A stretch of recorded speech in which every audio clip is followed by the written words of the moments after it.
Sunil, shall we start? Dr. Sunil, shall we start? Yeah. Can start. Yes. Okay. On behalf of SK Hospital Quality Department, I request our medical superintendent, please mute your microphones. I request everybody to mute your microphones. Okay.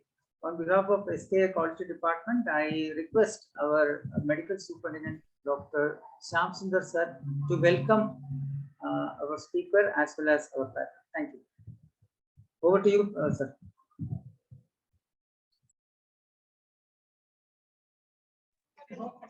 Hello, can you hear me? Yes, sir, we can. ഞാൻ പുറത്താണ്, അപ്പോൾ അതുകൊണ്ട് കുറച്ച് disturbances വരും. ഒരു minute കൊണ്ട് ഞാൻ എൻ്റെ ഇൻട്രൊഡക്ഷൻ പറയാം. I invite all of you to this seminar on clinical audit. This is my first meeting on digital media to all of you. I haven't met all of you together, but clinical audit is a difficult and an essential thing, part of our accreditation and ongoing work. Audit has become one of the most efficient way of improving our quality of service. So most of our people who are in older generations, they are not well versed with all these things. But this is the time when we should be inviting people to audit ourselves and others also. So the methodology of audit is not very familiar with us. So it is good that all of you should listen to the speaker and how we audit. Audit is only not a fault finding mission. It is only a method to find out how we can improve. We have already some amount of knowledge about each system, each your specialty, and how do we do it? Is it correct? Is it a widely accepted method of doing these things? Maybe minor things are there. So each time when we audit ourselves, each procedure, each of our ventures should be seen from a third person's point of view. So whether we can improve or not, we may be comfortable about what we are doing, but the others may not be. So how can we improve ourselves? This is a method to do all these things, and the speaker is one of very eminent person who is well versed with audit and all that. He has an NABH accrediting team, and he has gone to several places for his auditing methodology and all that. And he's a young person, and he's also well known for his artistic talents. I heard that he's also an Yakshagana actor or something. Yakshagana is something like our Kathakali in Karnataka. So he has got a very well-versed personality for us to speak and ask questions. I think Dr. Srijit will introduce him. He is more knowledgeable about all these things. Over to Dr. Srijit. Thank you, sir. So let me introduce our speaker, Dr. Sunil C. Muttur. He's a professor of pediatrics, AMC Manipal. He has done his MBBS from Government Medical College, Mysore, and DNB Pediatrics in Cochin.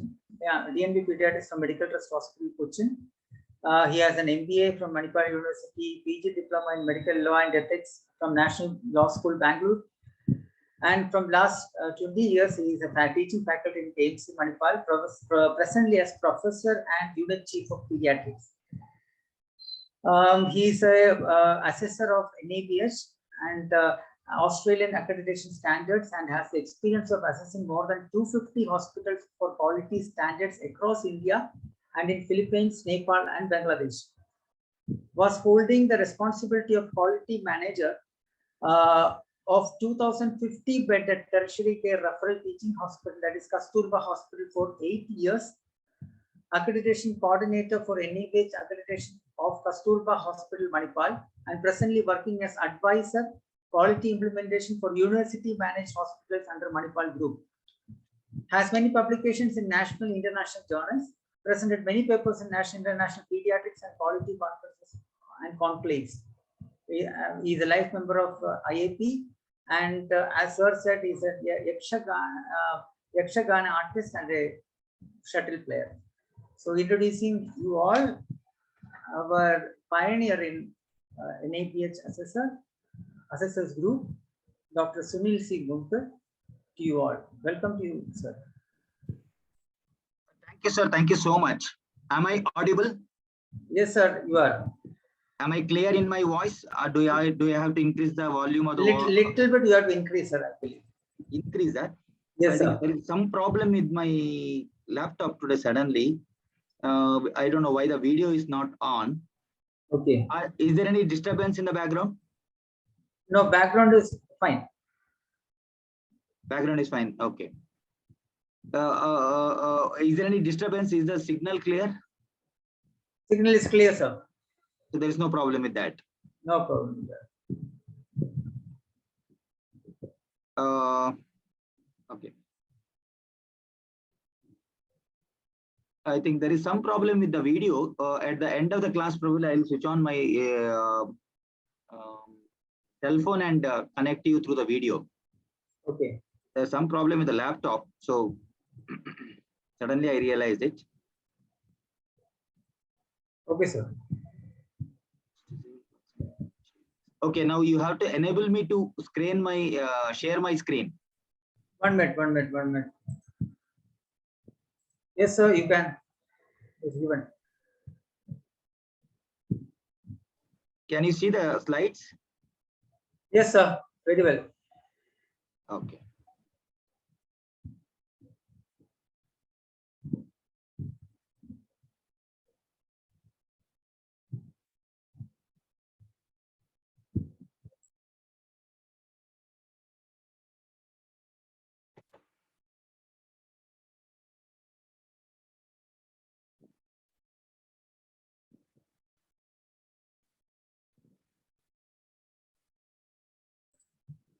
Sir, can you hear me?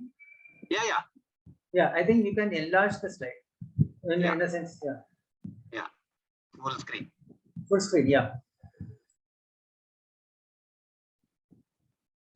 Is that fine? Yes, sir. Yes, sir. Okay. I take this opportunity to thank the entire team of your hospital for allowing me to share a few of my thoughts related to clinical audit. I thank Dr. Srijit profusely on this matter, and thank you for keeping the faith in me and allowing me to talk to you. And please note that it's a knowledge sharing business process rather than a teaching session for you guys, because all of you are so much experienced with your clinical processes. And I really like the way the sir had introduced the topic for the clinical audit. He said two letters, which is two words. That is, one is it's a profound importance, and two, it's difficult. Profound importance, yes, I do agree with what sir said, but difficult is not something which I definitely in consensus with sir, for the simple reason that all of you are doing the clinical audit in one way or the other. Most often we don't document these clinical audits, but all of you are doing the clinical audits in a very, very fantastic way. So I cannot agree that it is difficult. It is a very, very simple process. Day in and day out, we may be doing it, but we may not have structured it. We might not have documented it in the form of the clinical audit. That's it. See, I can see many consultants with much of experience in the team, which tells me that at least at one point of time, you would have said that in my past experience, I have not done like this, or I have not experienced like this, or I have, because of my experiences, I have changed my treatment protocol. That itself is a clinical audit. And so day in and day out, all we as clinicians, be doing this clinical audit, and it is very, very important. As sir rightly said, It is very, very important, and we are rightly every day doing it. So with that introduction, thank you for the fantastic introduction by Dr. Srijit about me. I'm just like one of you practicing pediatrics in a medical college hospital in Manipal. And I'm here to share a few of my thoughts on clinical audits and clarify certain doubts. So I'll be taking probably a 90 minutes or 60 to 70 minutes session on clinical audit, followed by question and answer. And probably at the end of the session, I might have answered most of your questions. If required, we will try to answer your questions. Definitely, I'll be more than happy to answer your questions. If you see the word, the definition of clinical audit, George Bernard Shaw say in 1911, I quote, "It does happen exceptionally that a practicing doctor makes a contribution to science, but it happens much oftener that he draws disastrous conclusions from his clinical experience because he has no conception of scientific method and believes that the handling of evidence and statistics needs no expertness." We will review this sentence again. We may say that it is too arrogant to comment like that, but to what extent it is true, let's try to have a retrospect, try to have a reflection on ourselves.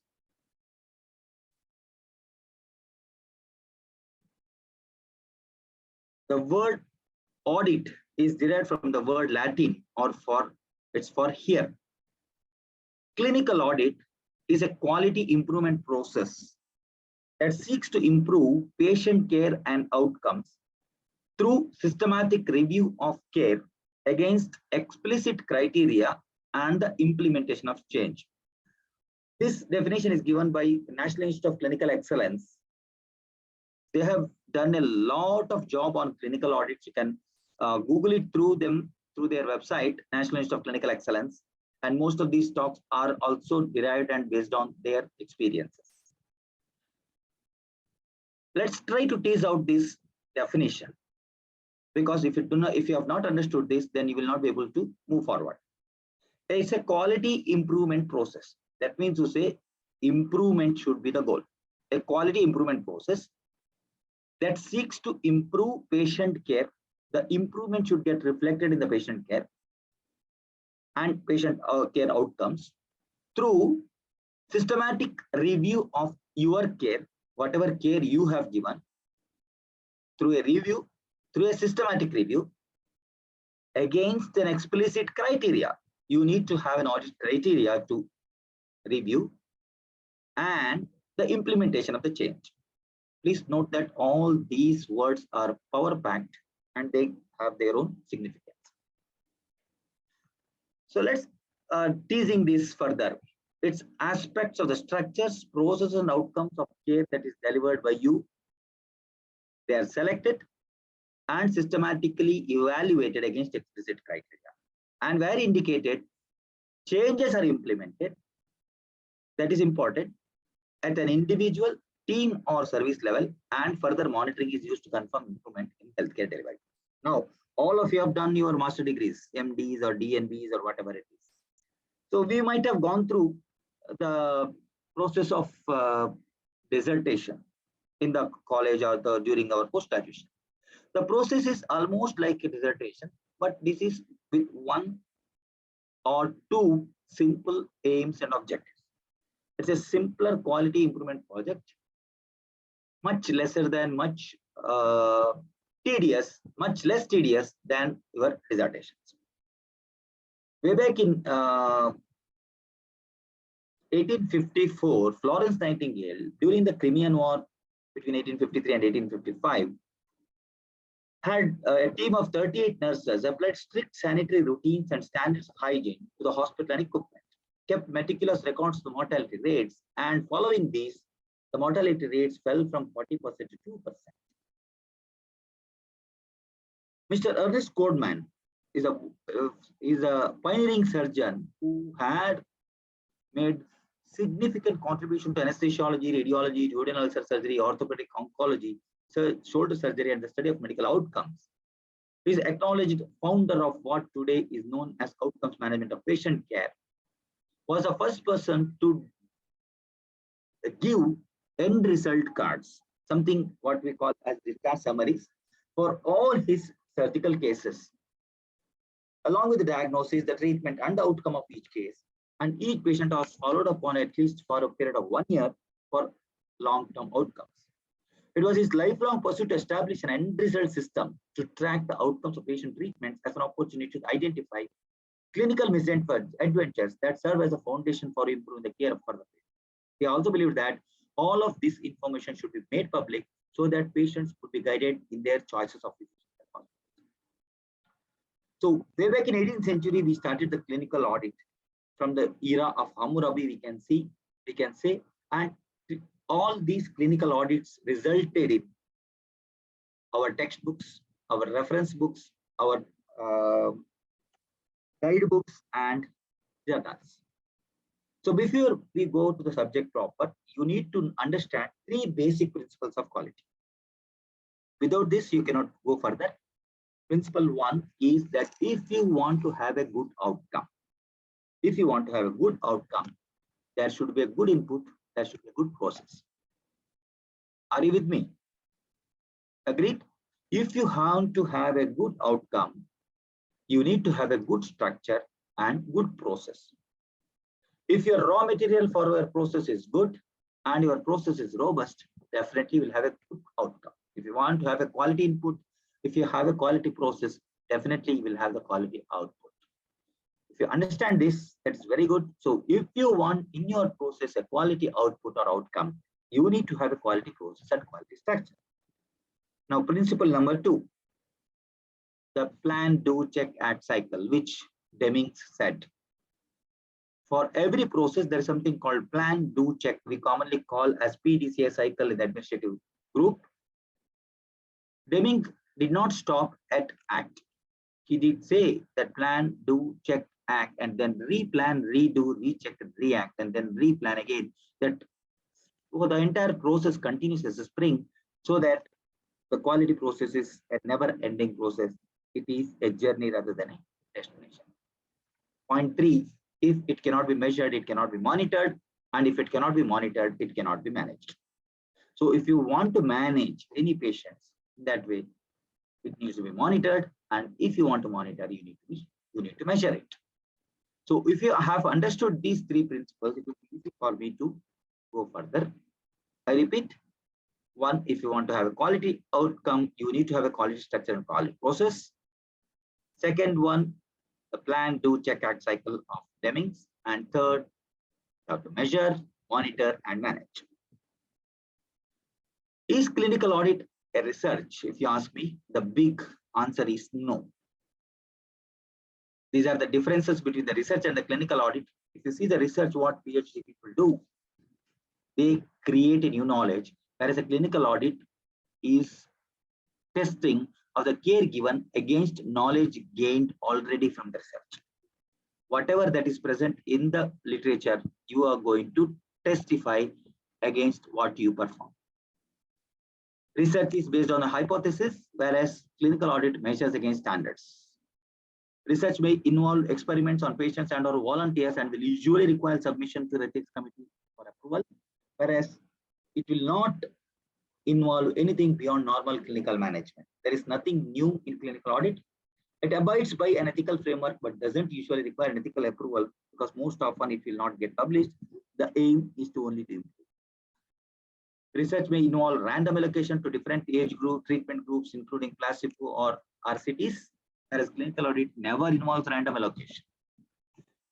Research is usually carried out on a large scale over a prolonged period, whereas this is for a short period of 3 months to 6 months.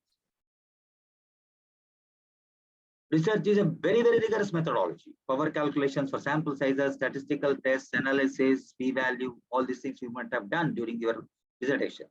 Whereas clinical audit is a different methodology from the research, with less need for a large sample size and statistical significance. Research results are generalizable and hence publishable, and most often we end up publishing, whereas clinical audits are only relevant locally. You can use this for your improvements, but it cannot be able to generalize it. Let's look into the different types of clinical audit. This may be standards based to see if standards are met or are being improved. So what are the standards? Where do you say standard? The standard is nothing but, for example, your rate of ventilation associated pneumonia, your hospital infection control indicators, your hand washing hygiene, hand wash rates. These are what are the national and internationally accepted benchmarks. These are called standard, and or it may be NABH standard against which you may, or it may be an adverse critical incident. Screening of such incidents and monitoring of such. For example, suddenly if there is a increase in the mortality in one ICU, or if there is an increase in ventilation system pneumonias in one ICU setting, yes, you need to do the clinical audit in such places and see whether what is the reason and how we can control it. Or it may be peer review. Was the quality of care optimal? Case reviews and discussions, often multidisciplinary. For example, in a cardiac surgery, what is the number of transfusions you do versus another hospital of similar character, complex and caliber, and see how they are doing and how is your care. Or it may be patient surveys, patient point of view of the quality of service when the patient gives a sudden serious feedback or a trend of feedback, then you may have to really consider, yes, this needs to be looked into. So these are the ways, these are the types of clinical audit what we have discussed. Next is the plan, do, check, act cycle. So you identify the problem or issue, set criteria and standards, observe practice data collection, making improvements and sustaining improvement. Probably 1, 2, 3, and 4 are very similar to our dissertations. So let's go through these steps.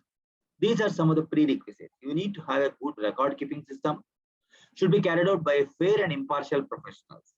Most often, this audit should be done by persons who are not involved in the process. Clinicians, nursing and other staff, as well as patients' anonymity has to be maintained. Initiative should come from within. And purpose should be simple and clearly stated. And intention should be to the effective change for the better. So is it similar to medical records audit? Most often people get confused with the clinical audit versus medical records audit. Medical record audit is also called chart review. It focuses on timeliness, legibility, completeness, individual sheet, pro forma, complete medical record, and not medical personnel can perform the activity because it is just present or absent that need to be checked. Please note that care aspects are not checked.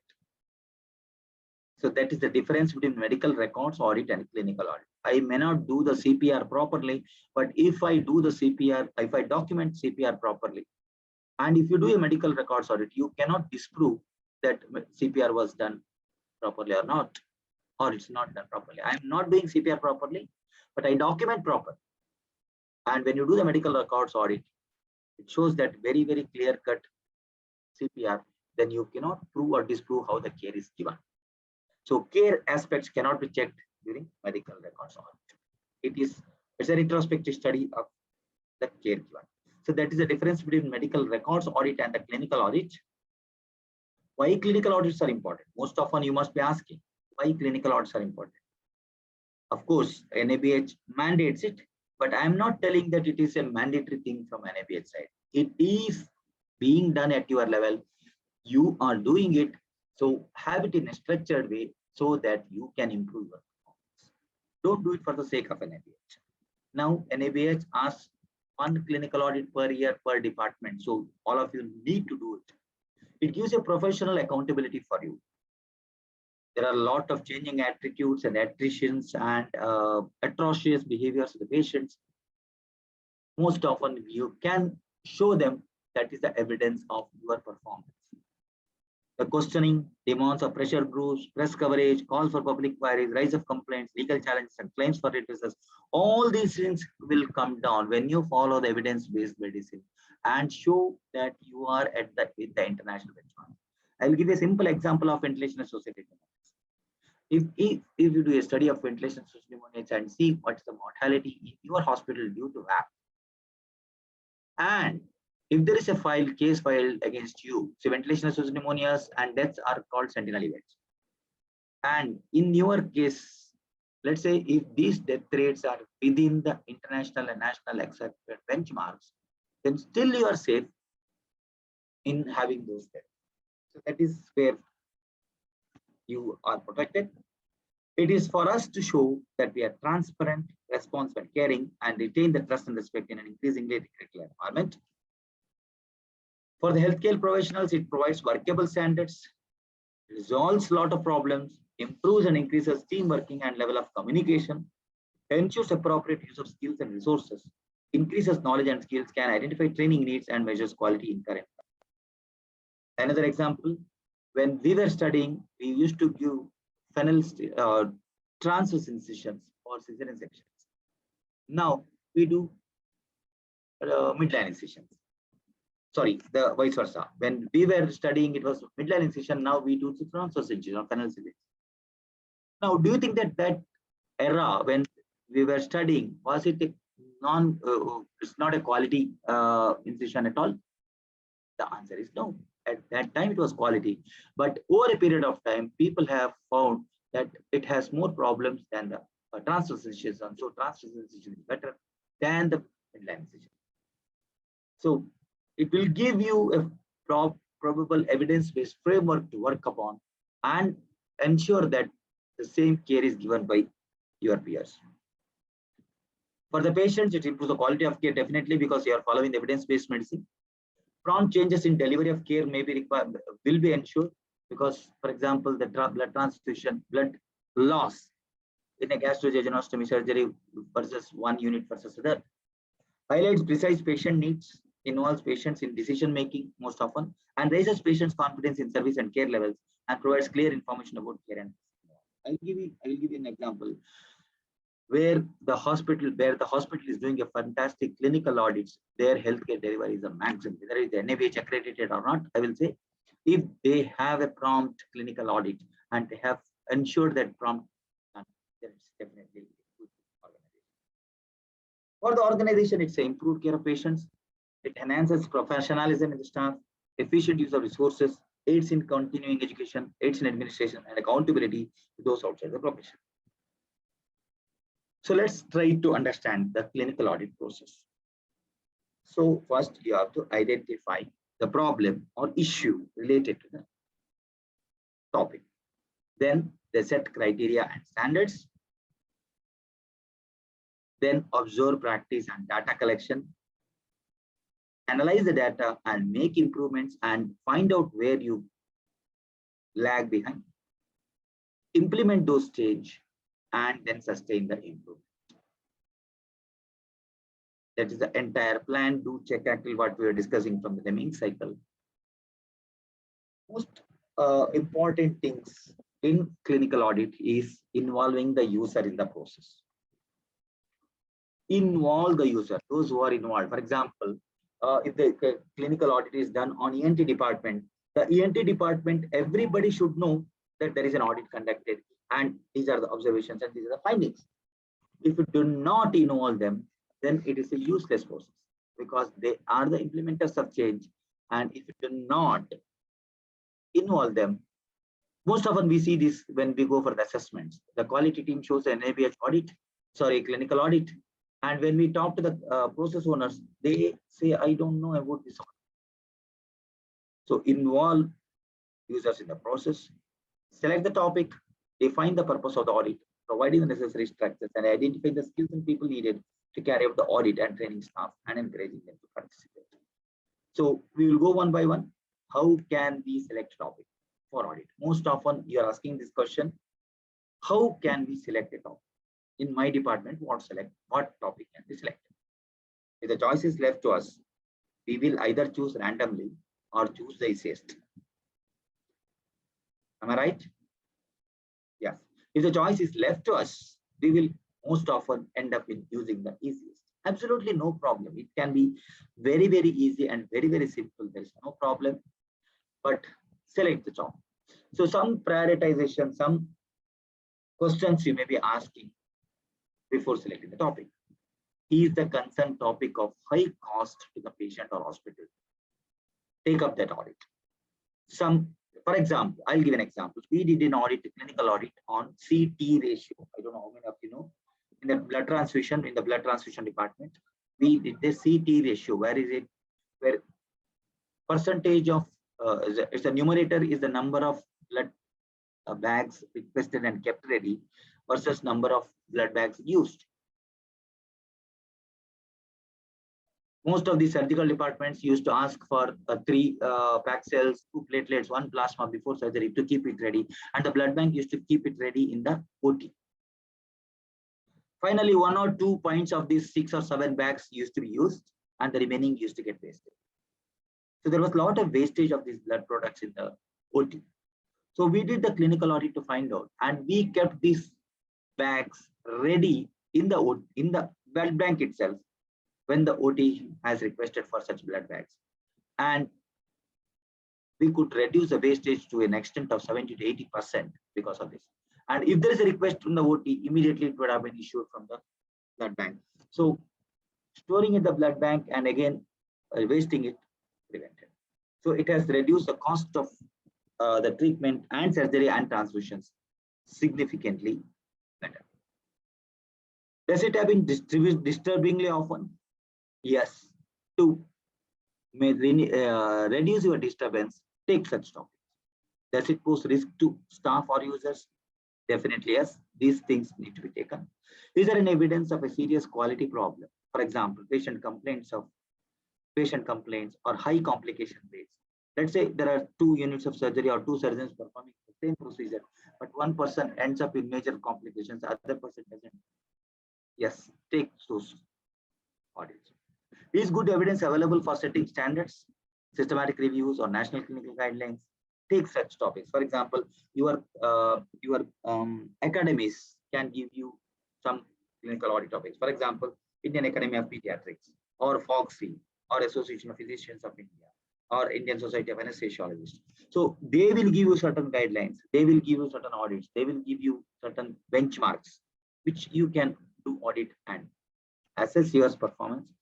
Is the problem concerned amenable to change? Yes, only such audits concerned.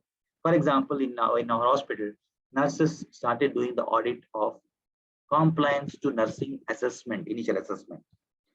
And for the last 3 years, they were scoring 100%. Nobody knew why they were doing that audit, because already it's 100%, there is no possibility of change. So do not do such audits where the change is not possible.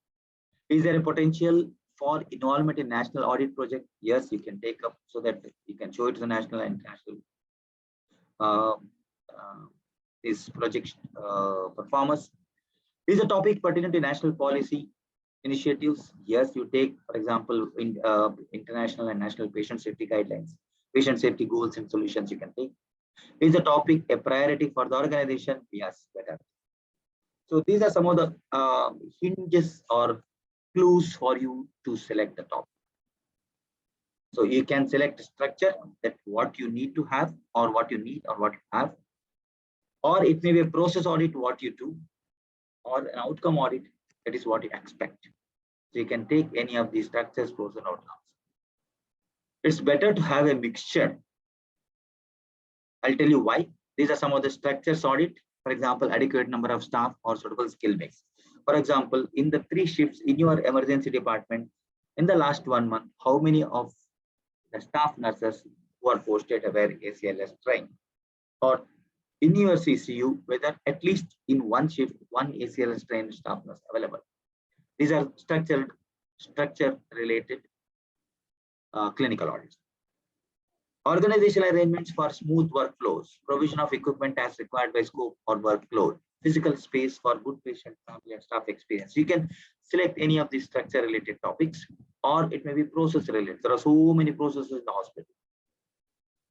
Actions and decisions taken by practitioners together with the users, communication, assessment, education, investigations, prescribing, surgical and other therapeutic interventions, evaluations, and documentation. So any of these processes which you are involved, you can take the topic. I'll give an example. We conducted a topic exclusively on compliance documentation requirements in discharge summaries. We had conducted this for almost like 15 topics, 15 points. We gave a 15-point questionnaire to the auditors to find out how often we are complying with these requirements. And it has improved dramatically our documentation of discharge summaries. So you can select consents, you can select post-operative notes, you can select pre-anesthesia evaluations, you can do the prescription audits, you can do the evaluations, you can select any of these processes also. Or outcomes, measures of the physical, physiological, and behavioral responses, successful intervention or complication, perceived or reported health status, level of knowledge about disease prevention, satisfaction with the hospitalization results. So these are some of the examples of outcome audits which you can conduct. You can select your own topic. For example, transfusions done in cardiac surgeries, outcome of emergency catheterizations, outcomes of primary angioplasties. So the examples can go. Which of these to choose? As I told you, it is better to combine processes and outcomes. It should better combine these processes and outcomes. Clinical audit usually focus on measuring whether we are following best practices processes, that is that which will bring about the best outcome. However, if you measure only outcome, you won't know how you got there because you have only measured the outcome. And if you measure the process, you might not know what happened at the end of it. So better to combine processes and outcomes, or structures and process outcomes. Measure it with outcome. That's why most often when we used to write the dissertations, we used to say outcome measures. What are the outcome measures? Primary outcome, secondary outcome. So it's better to combine the process and outcome so that you will have a measure of both. Some examples I am giving: long or short stay cases, specific disease or specific operations, problems of vulnerable groups, increased incidence of disease, increase in incidence of infections or complications after interventions. These are some of the examples of clinical audit topics which you can take. Once you have decided what topic to take, then you have to define the purpose. Once a topic for a clinical audit project has been selected, the purpose of the project must be defined so that a suitable audit method can be chosen. Also referred to as aim or objectives. The following series of verbs may be useful in defining the aims of an audit: to improve, to enhance, to increase, to ensure, to change. Please remember, in the initial stages of the discussion, I had told you specifically that the entire process of clinical audit should bring out certain quality improvements in your healthcare delivery so that patient gets benefit out of your clinical audit. So it is better to use these verbs so that it will be easy for you to understand it and decide on what you need to measure. Examples of using these are: to improve the blood transfusion process in the hospital, to increase the proportion of hypertensive patients whose blood pressure is controlled with lifestyle modifications, to ensure that every patient is educated about disorder, illness, and its long-term complications, to ensure that every patient coming to the hospital is screened for SARS-CoV-19. We can give a number of examples. So once you decide, define the objectives, the specific steps that need to be taken in order to assess whether or not the aim has been achieved. Your aim, whether it is achieved or not, is by giving objectives. So objectives are measurable ways of your achieving your aim. The objective can be written as either specific tasks be undertaken or as different aspects of quality that project will address. Let's try to understand what are standards. A standard is an explicit statement describing the quality of care to be achieved, which is definable and measurable. So you have defined the audit topic, you have defined the aim. From the aim, you have defined objectives, and now you define the standards. Is that clear? I'll just stop for a cup of water. Srijit, are you there? Dr. Srijit? Hello? Yes, sir. I can hear. I can hear. I can hear. Yeah. Now, is the discussion going in the right direction, or I need to Yes, slow sir. down, or I need to speed up, or I need to slow down? Is that okay? I think it's fine. It's fine. So you can continue the slides. It's fine. No, I need not. Yes, If you have any queries or I think doubts or clarifications, we or you can, can if there is any query, we will type in the chat box, sir. exactly. Okay, so I request all the participants that if you have any query in between, please type in the chat box so that in between he can, if sir can answer that also. Thank you. I'll also be asking a few yes or no questions or true or false questions. Please try to answer in the chat box so that let's be interactive. Sure, sure.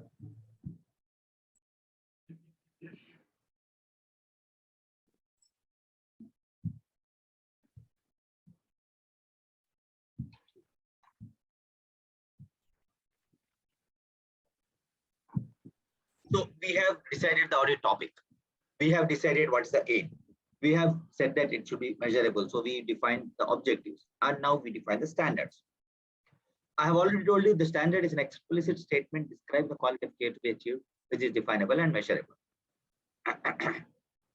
So standard is nothing but a criterion and a target. It's nothing but is a criterion and a target. Criteria are nothing but it quantifies the practice addressed by the objective, describing in a measurable way what care should be delivered and should be derived from the evidence base. I'll give you some examples, then you will understand it better. A criterion forms the main body of the standard. Remember, standard is an explicit statement. Whereas criteria forms the main body of standard, is a clear and precise statement of care and uses words and phrases which mean that it is measurable and indicates the boundaries of the measurement, a time frame or who it involves, which is known as a yardstick. So it forms the main body of the standard. It's a clear and precise statement and uses words and phrases which mean that it is measurable and indicates the boundaries of the measurement. So I am splitting the criteria into two. Again, it's a statement of what is being measured plus the yardstick. Yardstick is nothing but the measurement boundary. It may be time bound, it may be number bound, it may be process owner bound, or whatever it is. So let's try to understand with this with an example. Now, target. Standard is nothing but criteria plus target. Target defines the level of performance considered acceptable in relation to the chosen criteria. It is expressed usually as percentage to what extent you want to achieve the target. That is what it is. So the parts of a standard, again, I repeat, standard is an explicit statement. The body of the standard is nothing but the criterion plus the target. And the criterion is nothing but a statement of what is being measured with the yardstick. And yardstick is the measurement board. And target is the percentage to be achieved. Is this clear to you? So when you write the standard, you should write in such way. So first, percentage to be achieved, measurement boundary, yardstick, combine all of them into one sentence, you will become it. Now, it's a question for you. Identify the criterion in this and the target in this. What is the criterion here and what is the target? The question is 95% of the children referred to the department will be seen by a consultant member of the team within 2 hours of the referral being received. This is one statement. 95% of the children referred to the department will be seen by a consultant member of the team within 2 hours of the referral being received. So now what is the criterion here? Can you write down in your chat box? I'll give you 2 minutes time. What is the criterion? What is the target? And what is the yardstick? What is the yardstick? Go back to the previous slide. What is the criterion? What is the yardstick? And what is the target? Quickly open your chat box and write down. I'll give you 2 minutes time. Your time starts now.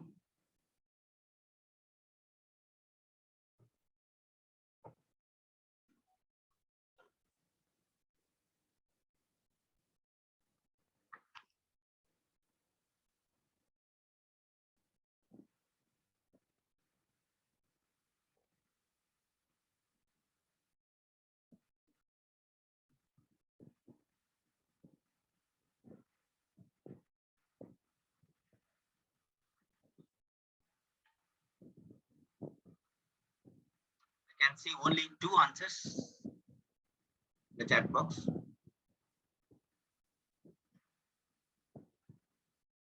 4 out of 31 participants. Even if you are wrong, it's okay, no problem. But try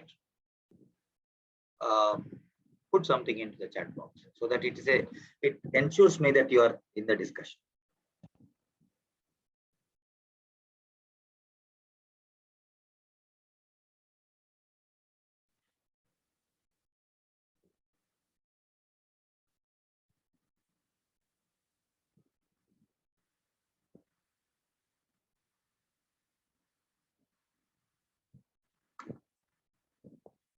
I can see 5 answers out of 31, 6 answers. I'll give you another 30 seconds.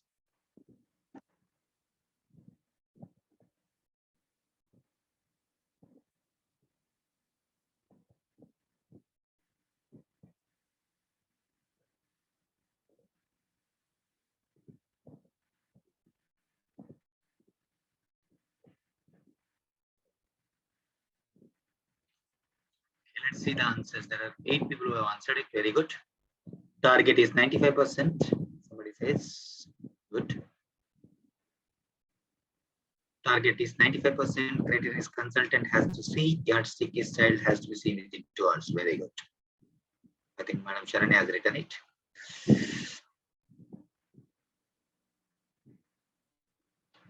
Target is 2 hours. Target is 95%. 95% criteria consultant has to see. Yardstick is 2 hours. Very good.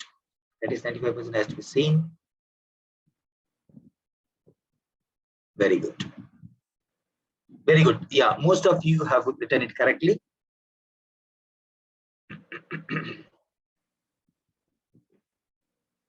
95% is the target. Very clearly, as most of you have said, 95% of children referred to the department will be seen by a consultant member of the team.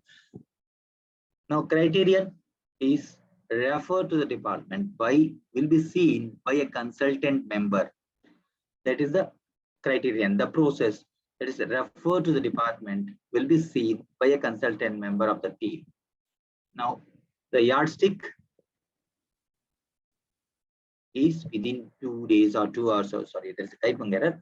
Within 2 days or 2 hours of the referral being received. What you have understood from this? So it's a very, very simple clinical audit. But what I want you to know that it doesn't talk about 100%. So most of the clinicians are scared that their autonomy is being questioned by this clinical audit. It is actually no. When we did the clinical audit on our compliance rate to prescriptions in capitals, it was 17%. We did a lot of efforts. We took the training, we called the consultants, we called the junior doctors, residents, everybody. And after 6 months, it improved to 34%. A 100% increase in percentage, but it's only 34%. Still, it is 34%. So it doesn't talk about 95, 100% to be compliant. You can have 95%. And we did not get an NC in the NABH assessment because they were sure that yes, the hospital is going to achieve 100% in another 6 months or 1 year because the process is in place for the improvement.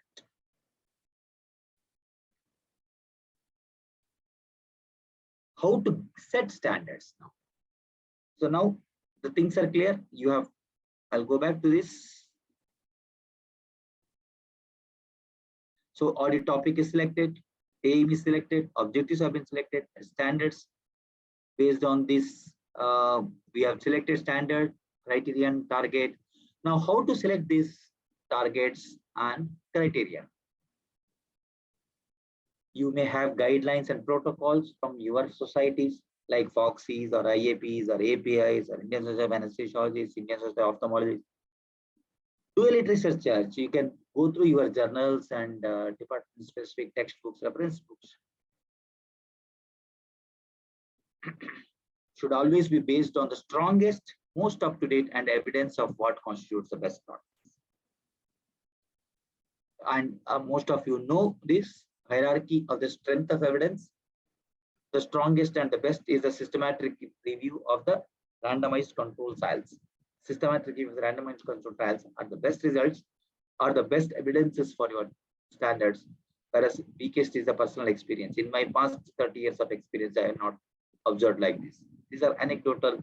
This cannot be taken into consideration as evidence-based medicine.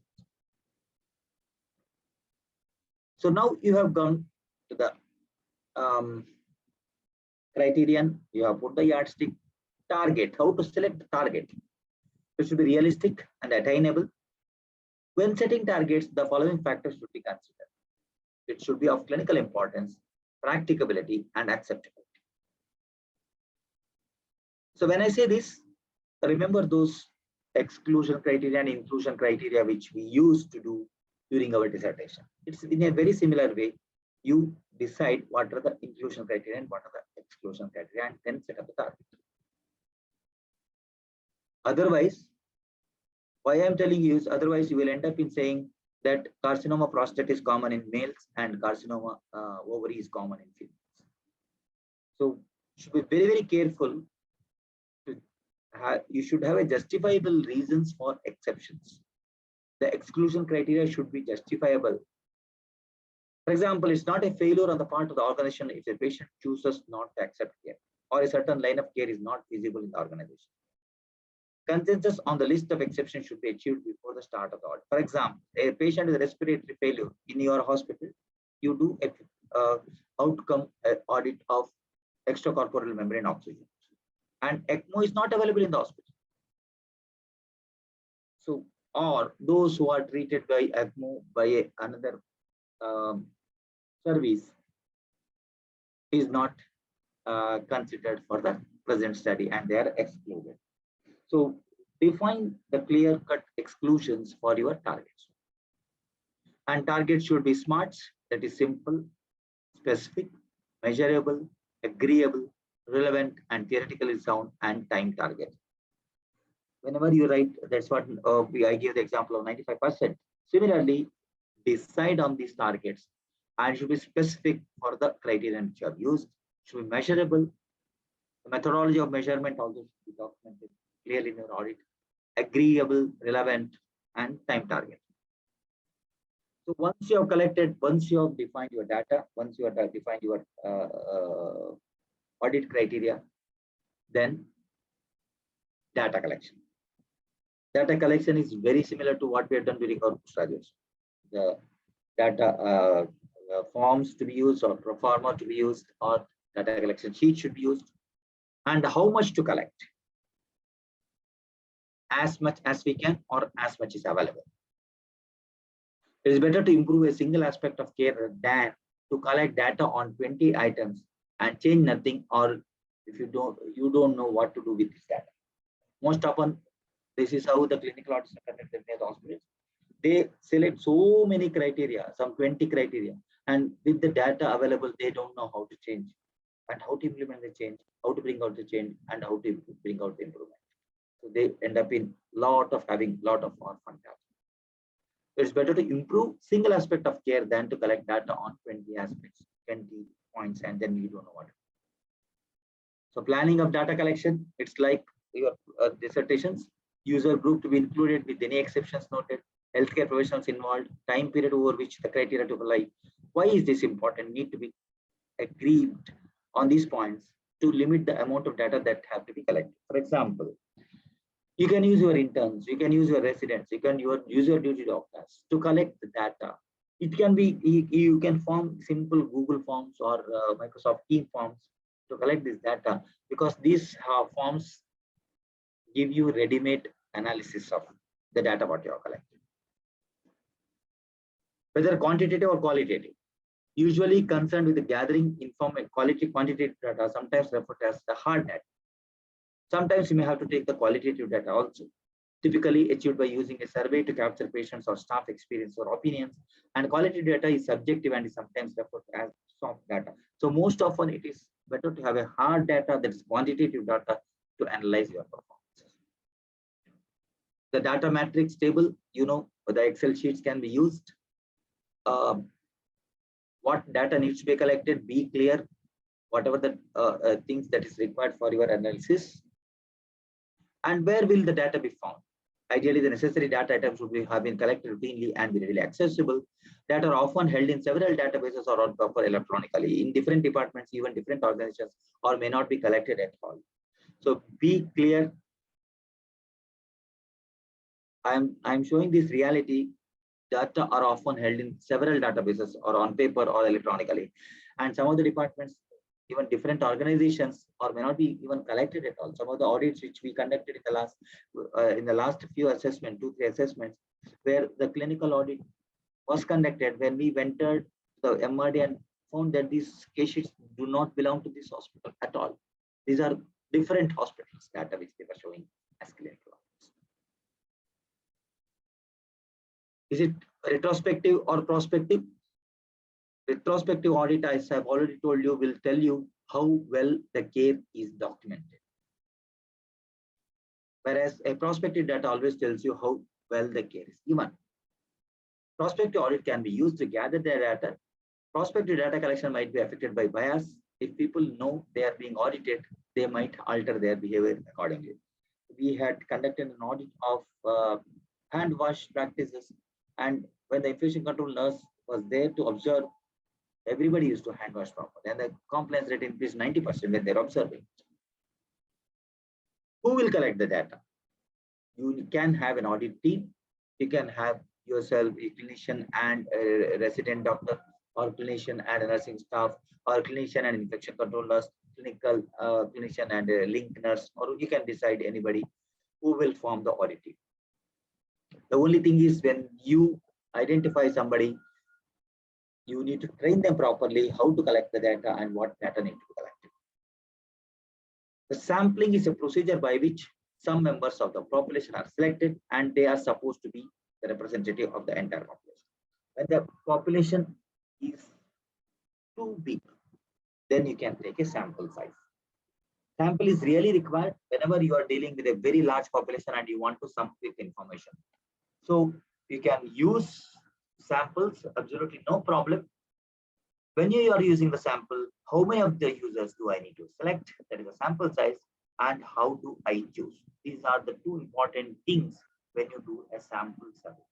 When you do a sample audit, please ask yourself what should be the sample size and what is the sample methodology. If you see the research, PhD candidates and PhD scholars and even dissertations, they'll give a big formula, square root of n plus 1 plus n to the power minus 1, blah, blah, blah, blah, blah. Do we need to really go into such a big samples? Absolutely not required.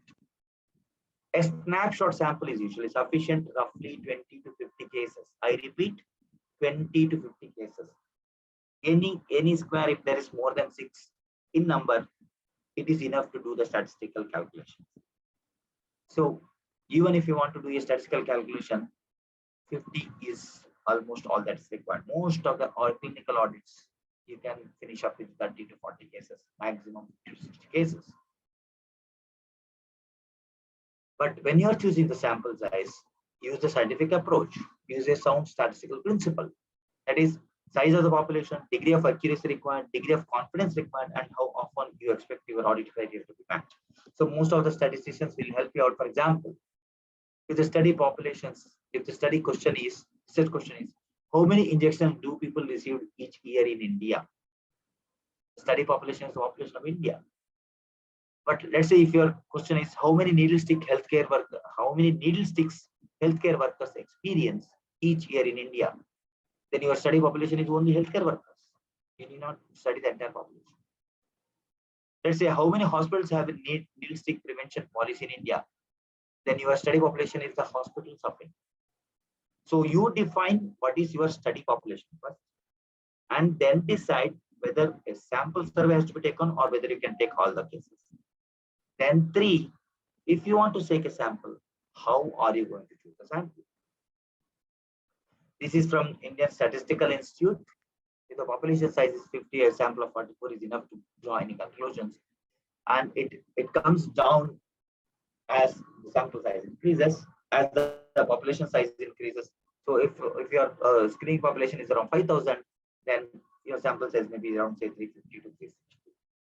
So this is Indian Statistical Institute for dissertations, for research, for other purposes. For clinical audits, a sample size of 30 to 50 or 60 maybe, all that is required.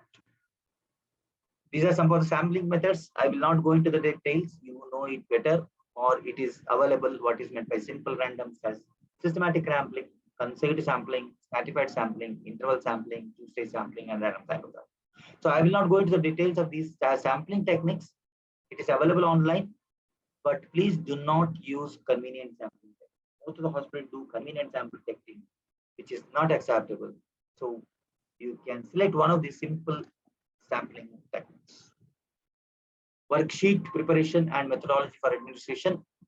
Worksheet is nothing but a pro forma, what you used to say for your dissertation and post graduation. It's the same thing. Try to have it as simple as possible. Only essential data needs to be collected. Otherwise, you'll have a lot of data which is collected and you don't know what to do with that. Probability of bias has to be considered, and non-responsive survey, unavailability of certain type of case notes, selective referral of certain types of patients, and failure of patient to turn up for follow-up may be some of the drawbacks of these surveys.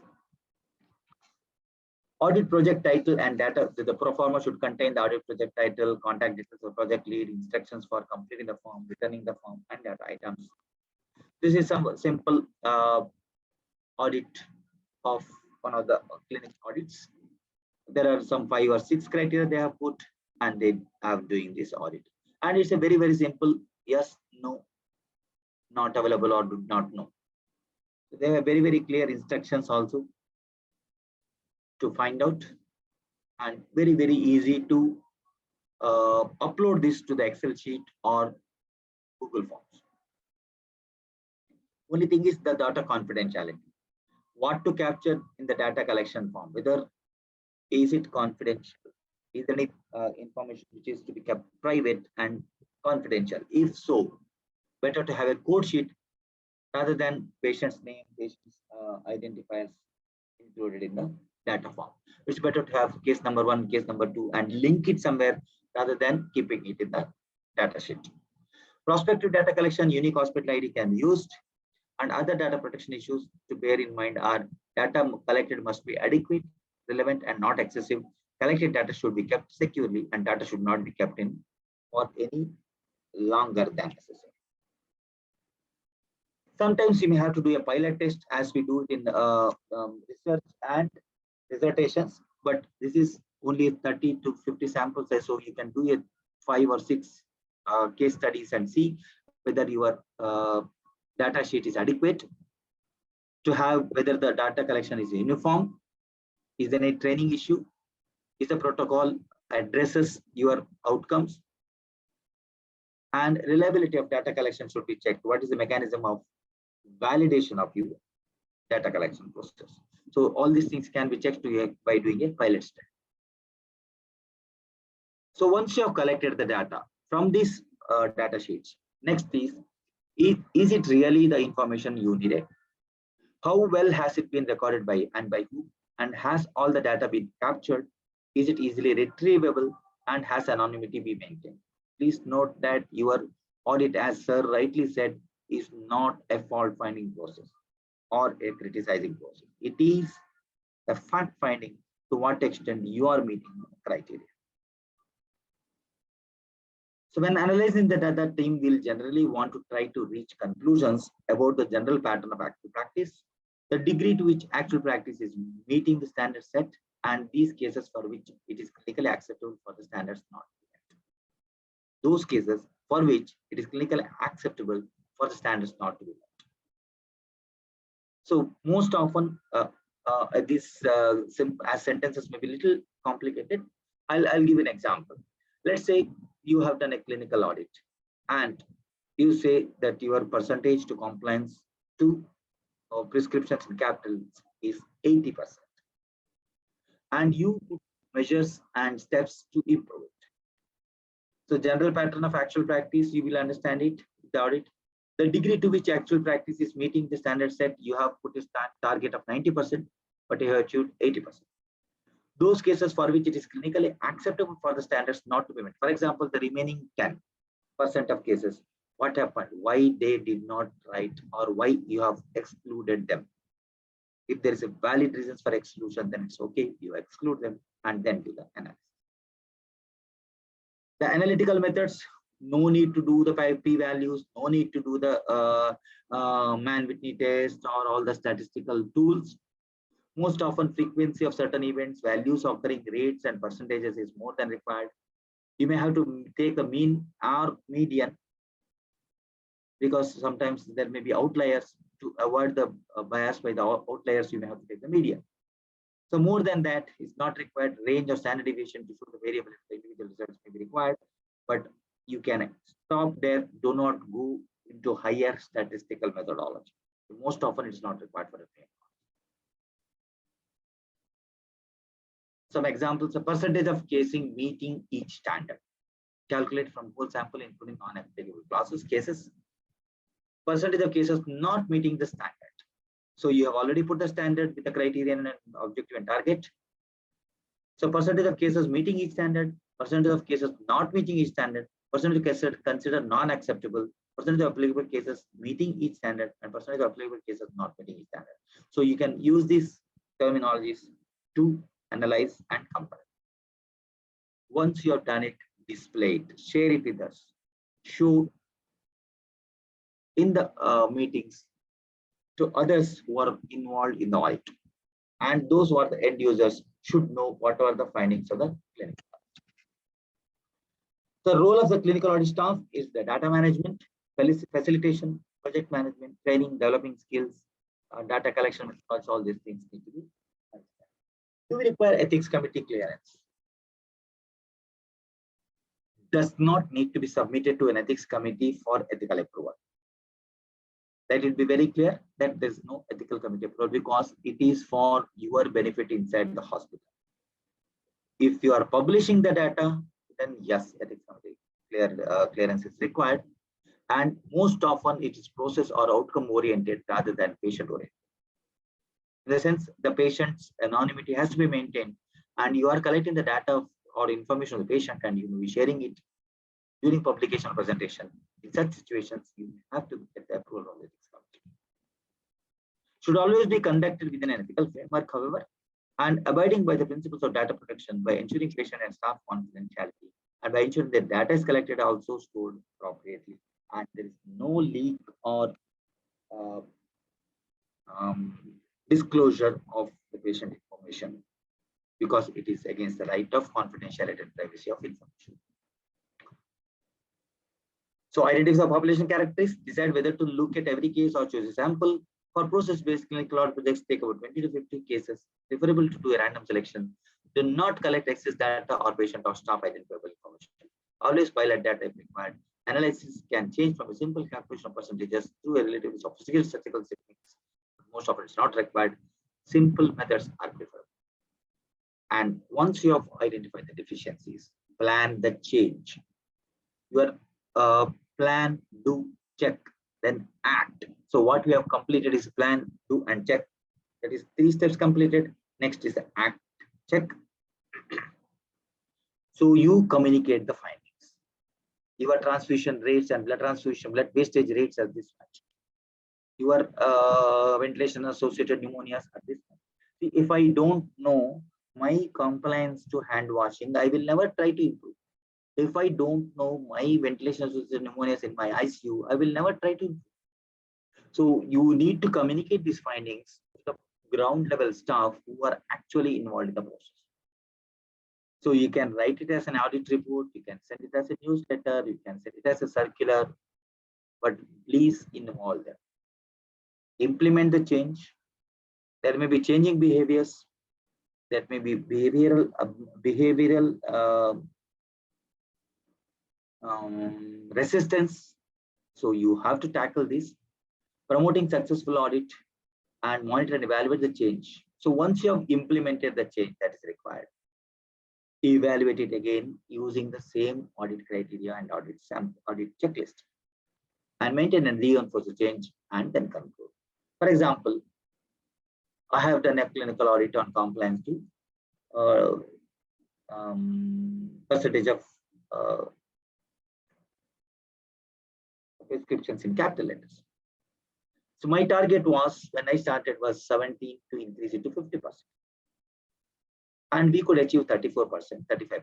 And we analyzed what is the required. Then we realized that it is easy to get the compliance if we put e-prescriptions, because automatically the prescriptions become capitals. So we introduced e-prescriptions, and now the compliance rate has improved to 95 to 98%. So implement the change and then do the re-audit in the same way, using the same criteria, using the same data sheet, and then get the better outcomes. So outcomes of the audit should be identified and defined. Deficiencies of the care are recognized, whatever the deficiencies of care, what are the reasons for deviations from achieving the target, and identify specific solutions to be proposed. May not be possible every time, but education impact is appreciated. Even improving the knowledge is also important as far as the clinical audit is concerned. Who should know? Definitely the process owners, those who are at the ground level, those who are on the clinical audit project team, and those who would be involved in making changes. They all should know, because they are the one who will bring out the change. And then you can write it as an audit report.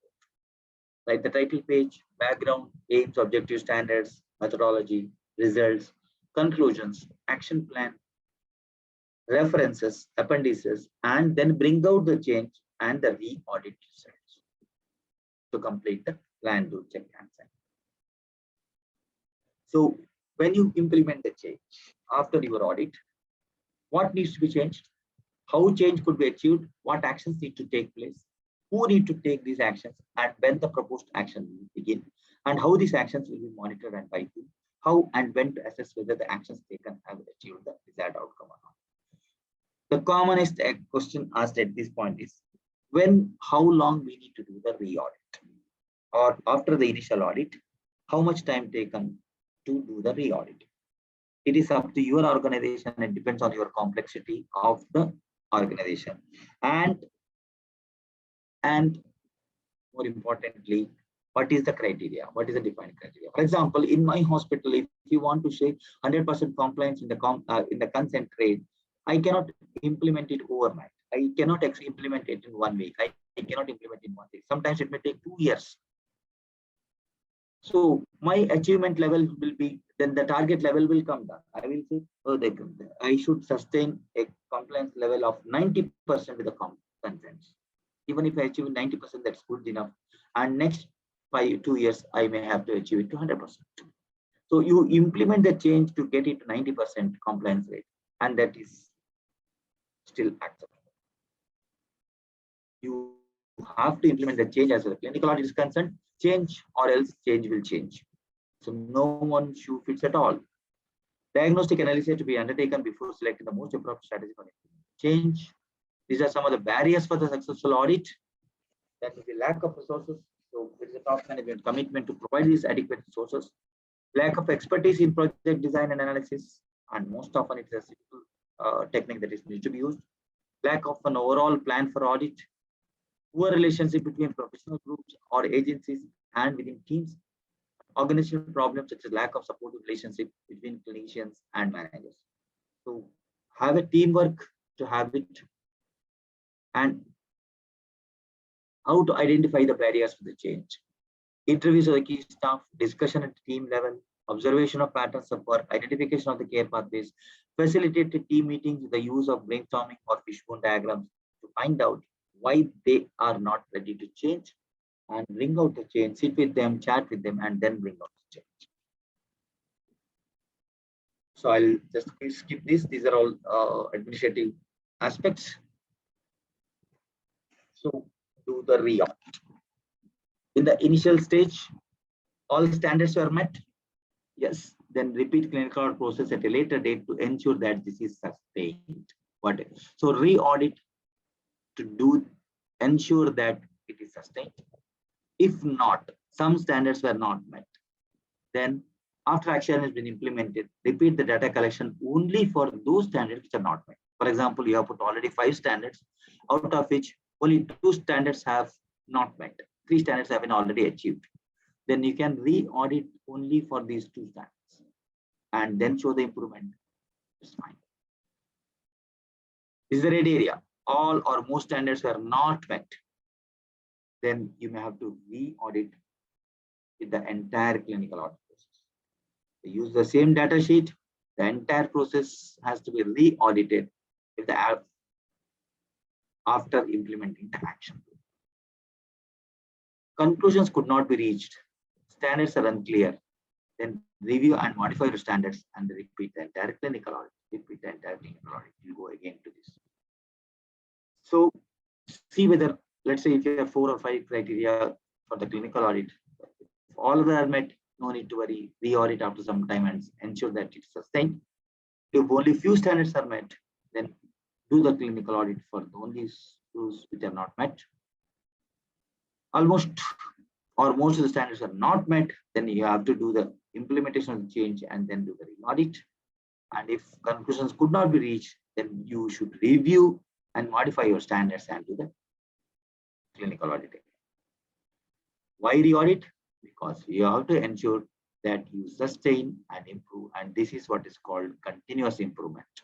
So if there is a problem here, it will come to this level, it will not come to the 0 level. Whereas this orange mark tells you the continuous improvement, where if there is a problem here, it will come to 0 level. Whereas clinical audit ensures that you achieve certain level and then sustain, again improve, and then again sustain and improve. That is ensured, and that is what is most required and do check. So I think I have taken almost like 1.5 hours, 90 minutes. I'll just summarize. All clinical audit projects should be both written up as a report and presented verbally. Write the report using a template. Use the presentation to get the message of the clinical audit project across to the key staff. Get people on board with the proposal. Write and implement an action plan and consider piloting it.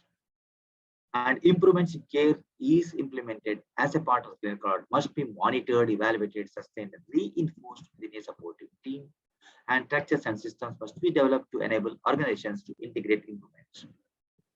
So a culture is required that makes the user experience the primary motivation for improvements.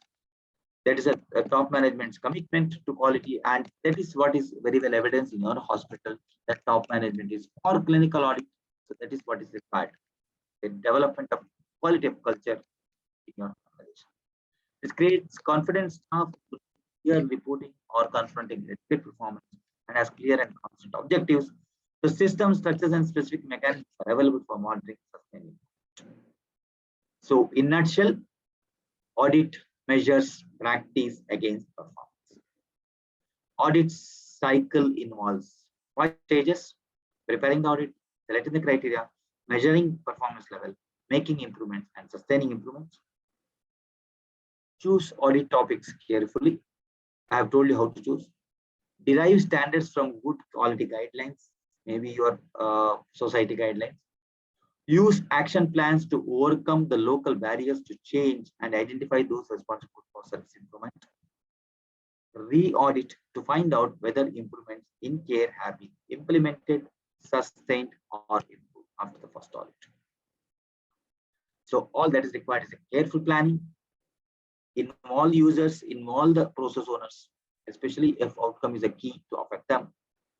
Be open and transparent. Do not hide any data of your clinical audit. Be transparent. Never secretive. There is nothing to be secretive. Be positive and constructive. Do not be defeatist, and stay focused and don't get distracted.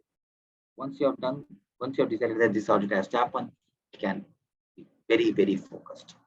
Be non-confrontational, non-aggressive, not overcritical, non-judgmental, and don't investigate or instigate others.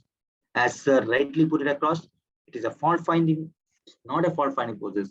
It's not a criticizing process. It is just to find out facts and figures with which you meet the expected standards. So I take this opportunity to acknowledge NICE, the National Institute of Clinical Excellence, University Hospital Bristol, and our Institute of Medical Sciences for preparing this slide, and CAHO, that is Consortium of Accredited Hospital Organizations, for allowing me to use these slides. These are some of the references which you can go through. These are very, very clear-cut guidelines on this. These are principles of best practice in clinical audit from the National Institute of Clinical Excellence, a practical handbook of clinical audit by the CGST, that's Clinical Governance Support Team, and National Audit and Governance Group. These are all available online. All are available in the downloadable format. You can read through. Undertaking a clinical audit project, a step-by-step guide published by the Royal College of Psychiatrists. How to guide on clinical audit, version 3, published by UH Bristol University Hospitals. And with that, I conclude the clinical audit topic, and I would like to answer a few of your questions. Thank you, sir. It was a well structured presentation. So let's go back to our, sir, I think we can, slides sharing, we can stop so that, can you hear me, sir? Yes, sir. Yeah, I think slide sharing can be stopped, sir. Actually, then we can go for the question and answer session. Yeah.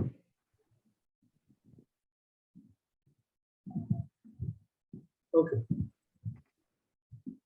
So I think from the chat box, we have a question from, I think, Ravi sir. Is it better to do a prospective or retrospective audit? That is his question, sir. Yeah, I have already told you, retrospective studies most often audit your documentation. It may not tell you exact whether care is given is correct or not. However, prospective studies have their own challenges. As I've already told you, observer biases. For example, a infection control nurse comes and audits your hand wash guideline, hand wash compliance. Definitely, you will hand wash more. So both have their own advantages and disadvantages. In the beginning, you can start with retrospective studies. Then you can always go for prospective audits. Absolutely no problem. Okay, that answers the question. Anybody, please, if you want to ask, please unmute.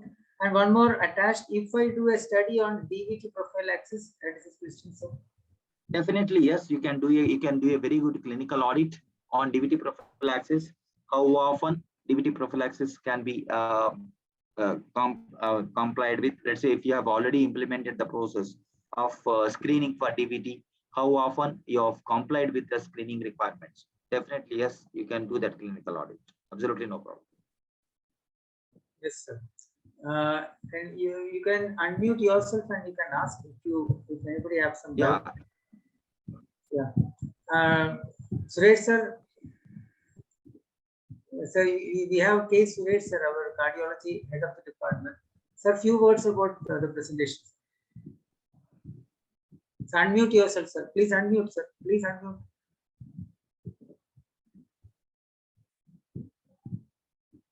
Yeah, thank you, Dr. Srijit, for inviting me to offer my comments.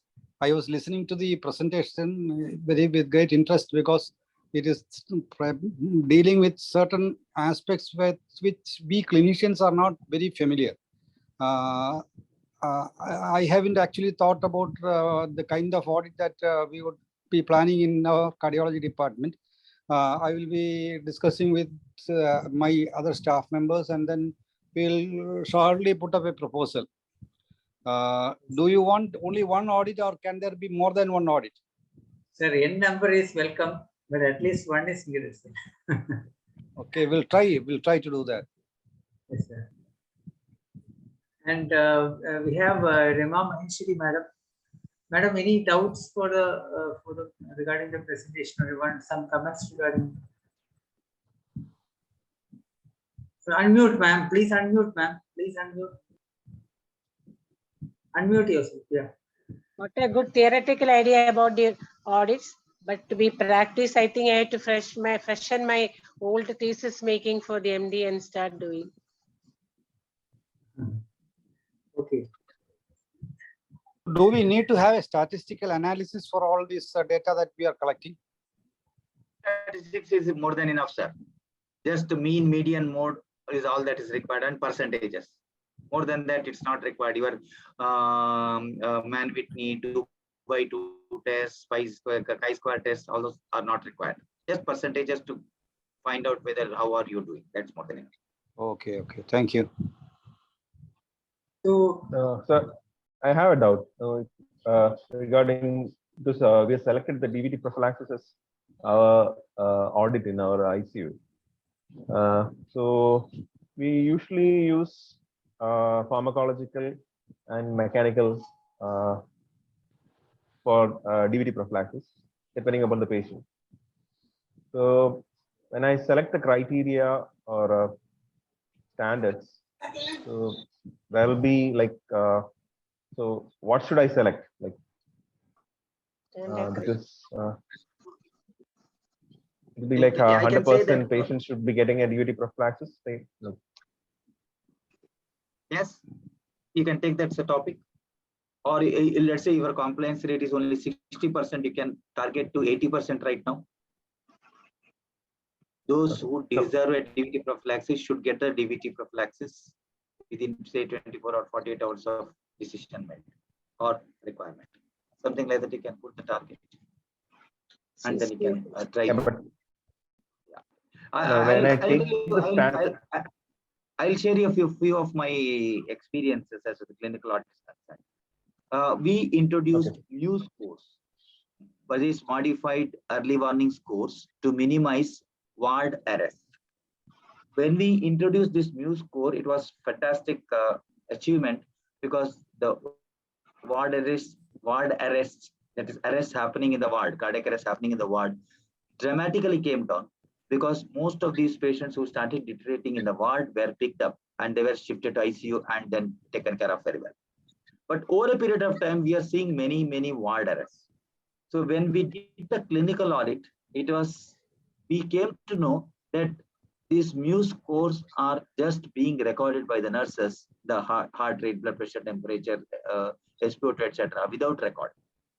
They were sitting in the counter and filling the forms, and that resulted in again increase in the ward arrest, and MUS failed to pick up this audit.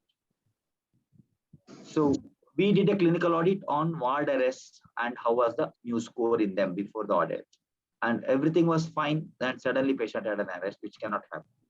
So we went inquired and then found that it was not being recorded properly. Similarly, we have started a clinical audit on falls. What was the falls score in, fall risk assessment score in such patients who had a fall in the hospital, and whether it is matching, whether these patients which were identified as high risk category fall have been picked up by the fall risk assessment or not. So such things you can take up. These are very simple procedures, and that will give you good results, and there is a benefits for the patients. yes. Thank you, sir, for sharing your experiences. I think we have got a idea, right, how to approach a clinical audit. Sir, I just want to share a good news, sir. We have been awarded with NABH accreditation 2 days before. Oh, excellent. That's great. Congratulations. Yeah, and the main concern for us is one of them, which they have pointed out, is clinical audit, which definitely we want to improve, and that is why the quality team has arranged a good talk from you. And now I think we have got an idea. We have got how to approach. We have got some things. So I think all of us will join together to in initiating at least 1 or 2 audit from each department. And so when you come to Trivandrum, let's please visit our hospital. So we have. I will be coming in another 2 months. Oh, please. November 3rd weekend, I will be in Trivandrum. Oh, very good, sir. So we'll have a please come to our hospital. Yes. We'll be waiting for you. We'll have a dinner together. Oh yes, not an issue at all. I will be coming to Kim's Hospital for an assessment, so I can. Sure, sir. Sure. It's nearby only our hospital. Anyway, sir, thank you very much. I think it's on behalf of our SK family, I would request Sajida, our NAPH coordinator, to tell a word of thanks for this meeting. Over to you. Thank you, sir. Good evening, everyone. On behalf of SK Hospital, I extend our sincere thanks to our speaker, Dr. Sunil C, for spending his valuable time. Sir, it was really, I think we could get valuable information, and I think our doctors are comfortable now, and they are preparing themselves to select the topic and form the team. So, and as just now you shared the message, you'll be here in Trivandrum in the month of November. On behalf of our SK family, I invite you to join us whenever it is possible for you during the visit to Trivandrum. Also, welcome, sir. I extend our sincere thanks. Quality department extends sincere thanks to all the doctors, those who have joined this learning session. A big thanks to Dr. Sejit for arranging the session. Thank you all. Over to you, sir. Thank you, sir. Thank you, Dr. Sejit. Now I remember your face. Okay, sir. Thank you. And we'll meet, sir, anyway. Yeah, sure. Definitely we'll meet when I come to Trivandrum. Thank you Sure. very much and all the very best. Thank you, sir. Good night.